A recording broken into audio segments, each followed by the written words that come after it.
বেড়ারা ঘরের বাইরে নজর দিবে না তো করবে কি? ঘরের বউ যদি থাকে কামের বেটির মতো, তাইলে তো বাইরে নজর দিবে। আপনার না আজ মিরাজ ভাইয়ের বাসায় দাওয়াত ছিল। তো মিরাজ ভাইয়ের বাসার দাওয়াত কেউ কোনোদিন মিস করে নাকি? ভাবির যে সুন্দর পরিবেশন, আর তার শাড়ি পরা দেখলেই তো চায়া থাকতে মন চায়। কত সুন্দর চুল স্ট্রেট করা, কি সুন্দর ভ্রু পিলাক করা, আর তার গায়ে যে সেন্ট, তা পাইলেই তো পাগল হয়ে যাওয়া লাগে।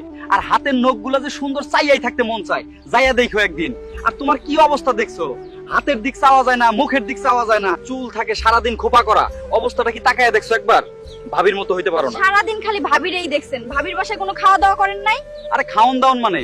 তার বাসায় 3টা বাবুর্চি, যে বাহারি সব খাওন দাওন দেখলে পাগল হয়েই যেতে হয়। আর আপনার বাসায় রাধে কোন বাবুর্চি, সেটা কি আর কখনো ভেবে দেখেছেন? কে রে রাতবে আবার? আমি তোমার হাতের রান্না ছাড়া কখনো খাইছি নাকি?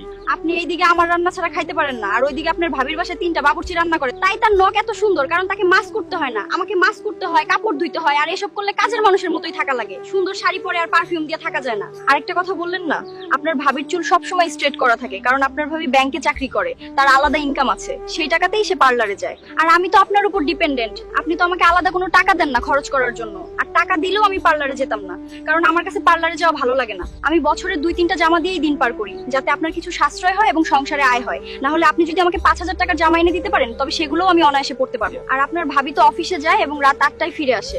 বাড়িতে রান্না বান্নাও সব কাজ তো বুয়া আর বাবুর্চিরাই করে। তাহলে আপনি আমাকেও একজন কাজের লোক রেখে দিন, কাল থেকে ওর হাতের রান্না খেন।